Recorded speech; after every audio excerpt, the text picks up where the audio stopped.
저는 오늘 정식으로 대통령님께 여당인 민주당에서 당론으로 확정한 검사 수사기능 점령 폐지 법안과 관련해서 면담을 요청하였습니다. 밑도 끝도 없이 그냥 기소만 합니까? 왜 군사작전 하듯이 형사법 제도를 시한을 정해놓고 4월 국회에서 처리한다느니 하시는 것인지.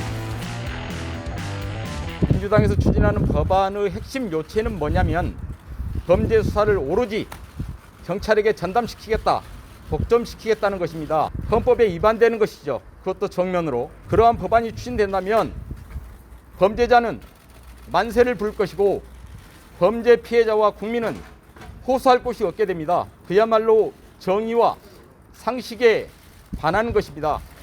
저를 비롯한 검찰 구성원들은 절대로 낙담하거나 포기하지 않겠습니다. 필사즉생의 각오로 모든 절차와 방안을 강구해서 최선을 다해서 호소하고. 아침 출근길에 법안의 이연성과 국민들에게 끼칠 불편에 대해서는 제가 간단히 말씀을 드린 바 있습니다. 여기에 부연을 해서 몇 가지 설명을 드리려고 합니다. 먼저 이연성 부분인데요. 헌법 12조 제3항은 검사의 영장 청구권을 규정하고 있습니다.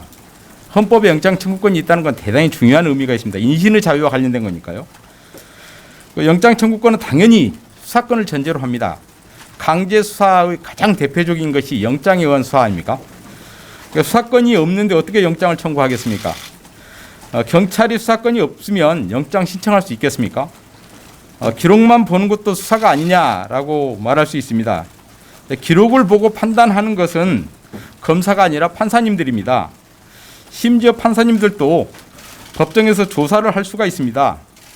그런데 수사를 못하게 하는 검사는 이연이죠. 그런 검사에 대해서 수사를 못하게 하는 법안이 있다면 그거는 당연히 이연이라고 생각합니다.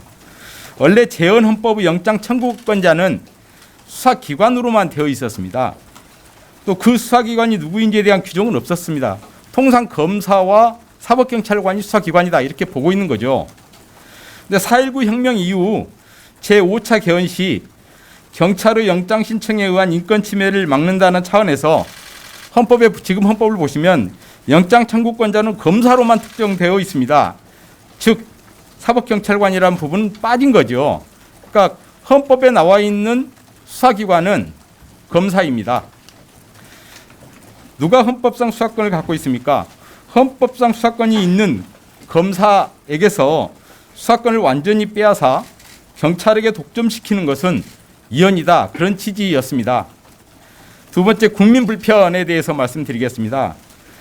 저희는 아직 민주당이 추진한다는 법안이 무엇인지에 대해서 아직 자세히 알지 못합니다.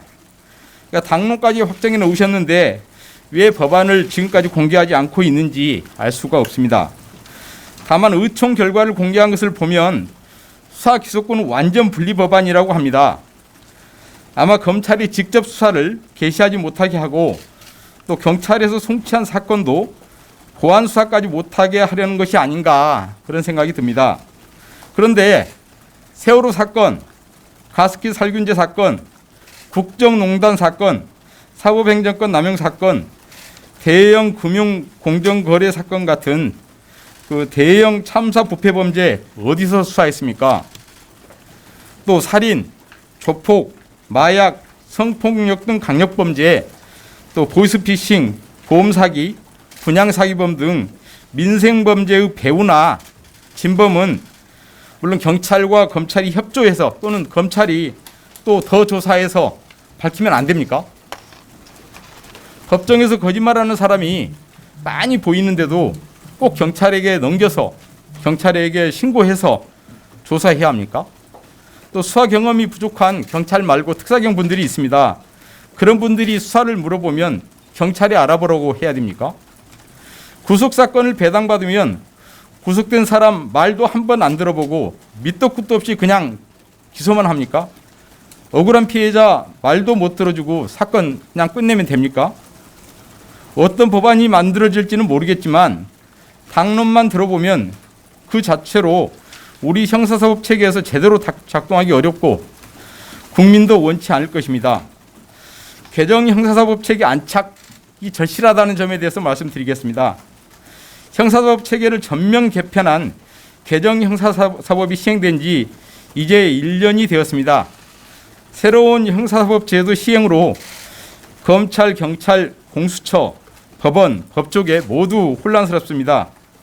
저도 그 개정 과정에 있었으니까 그 내용을 잘 알고 있습니다.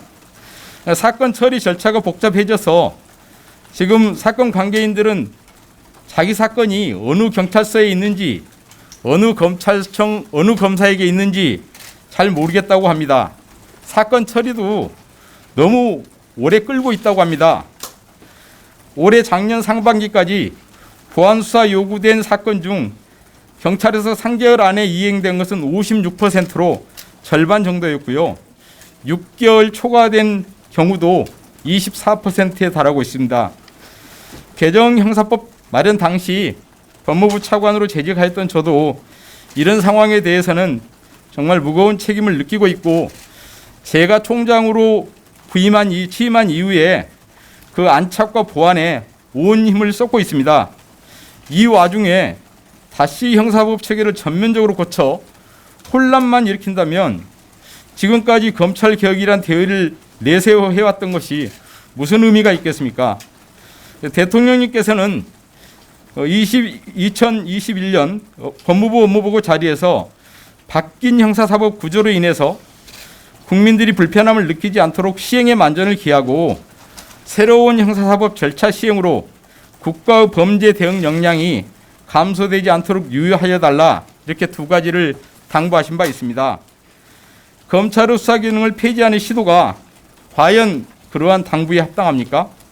왜 군사작전 하듯이 국민의 인신에 크게 영향을 미치는 그런 형사법 제도를 시한을 정해놓고 사흘 국회에서 처리한다느니 하시는 것인지, 또 검찰은 무조건 수사를 못하게 하고 하시는 것인지 저희들로서는 이해가 가지 않고 받아들이기도 어렵습니다.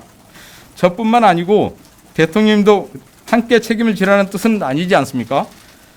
남은 절차에서 양식 있는 시민들의 목소리에 귀 기울이고 헌법과 민주주의 참된 정신을 지켜주시기를 모든 분들에게 간곡히 요청드립니다. 그 수사의 공정성, 중립성 확보 방안에 대해서 말씀을 드리겠습니다. 제가 총장으로 있습니다만 검찰 수사가 공정하지 못하고 특히 정치적인 사건에 있어서 더욱 공정성에 많은 지적을 받고 있다는 사실을 잘 알고 있습니다.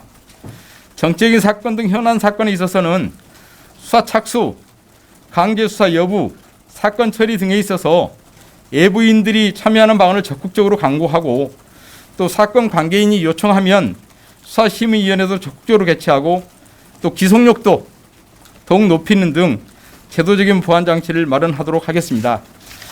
추가로 말씀드리자면 저는 오늘 정식으로 대통령님께 지금 현안과 관련해서 여당인 민주당에서 당론으로 확정한 검사 수사기능 전면 폐지 법안과 관련해서 면담을 요청하였습니다.